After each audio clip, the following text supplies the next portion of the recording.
Okay, 2 inches.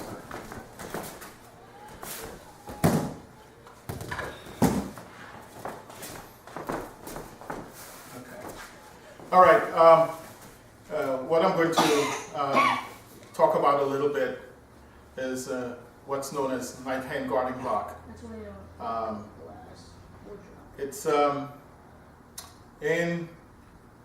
It's done for a variety of different ways. I've seen this block done in so many different ways. Just to demonstrate, for instance, I've seen it in Taekwondo, I've seen it done this way. I've seen it done this way. I've seen it done this way. I've seen it done a variety of different ways. In most karate systems, it's performed this way. Like that, or here, right? I've seen it done that way. This technique came out of the Okinawan systems, and it's a sword-derived technique. So let me put some context here for you. So I'll get my own.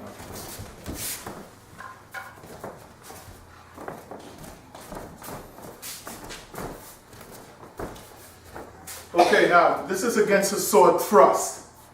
Okay? We're in combat. So he thrusts, right? A little higher. Right. So he thrusts, and I spear him. Okay? Then the next thing that happens is this. Okay? Put it away. So we're here. 1, 2. That's really what this technique is. It was meant as a 2-sword technique. One more time. 1, 2. Okay? That's what that technique is. Now, when you apply that, this way. In most Korean-derived systems, not that I'm saying it's wrong, punch, then why is this hand here, for instance? Okay? Often I ask people, why is this here? Well, they say it's supposed to protect your solar plexus. Well, I can think of other places that requires more protection, like he punches to my face, or punches to my groin, or kicks to my groin. Shouldn't it be there, right? Or same punch here, right? I mean, why is this hand here? For instance, I might as well block with one hand, right? So the idea, this side, really is that he punches, and this is what I'm doing. I'm striking and striking. This combined will actually, according to Oriental medicine principles, render your opponent unconscious. I don't want to hit him too hard there because it can literally send his heart into fibrillation. It really can. Okay? So that's why in a lot of systems, other systems that I've studied like Taiji, Bagua, Xingyi, a big emphasis is placed on protecting the armpit. Okay? Also, this technique potentially is also out of the Bagua system, and it has to do with the basic posture of keeping your opponent stepping beyond him so he punches, right? That's also built into that system. Okay? Now, it's important for you to understand that the instant you move, it's not, the technique isn't really here.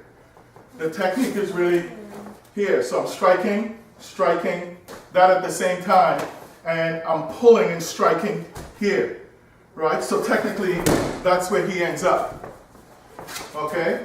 Again, 1, 2. I can kick, and he ends up there. That's really a self-defense on the side, a self-defense application to this technique. So once again, boom, boom, right? Here it is. All right, so the instances where the players in Taekwondo Poomsae is like Taeguk Sajang, for instance. Or at the black belt level, you will see it like, for example, the first black belt Poomsae Koryo. The first technique is knife hand guarding block, followed by checking kick, side kick, right?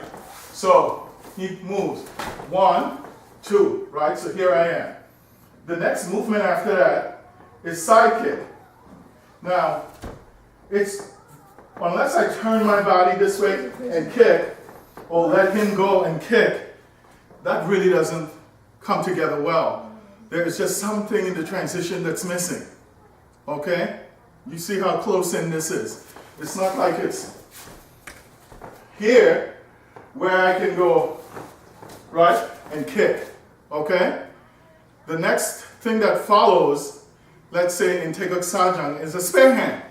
So he comes in, 1, 2. Now as I go this way, as I cut here, he can block it. Right? So let's try that again. 1, 2. He blocks it. All right? In Taeguk Sajang, the next thing is a spare hand, right? So this is what it is. And what it is, it's literally a poke to the throat. Okay?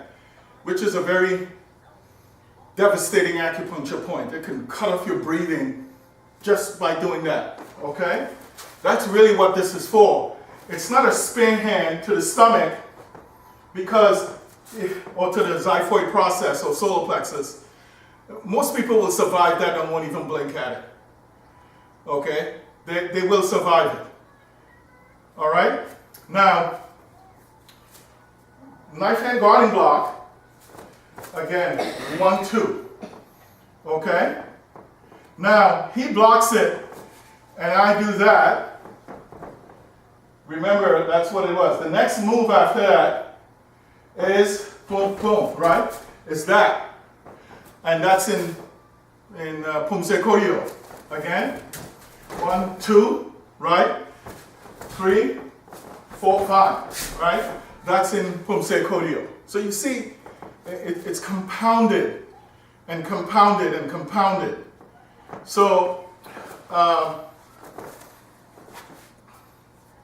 what's missing from a lot of Poomsae is proper interpretation of the Poomsae. Keep in mind that every technique has a historical significance. If you do reverse engineering back, you would see where it came from, and typically a lot of these skills came out of sword use or defenses against the sword, because the Okinawan people weren't allowed to carry weapons. So they had to develop techniques to take away your weapon and finish you with it. So if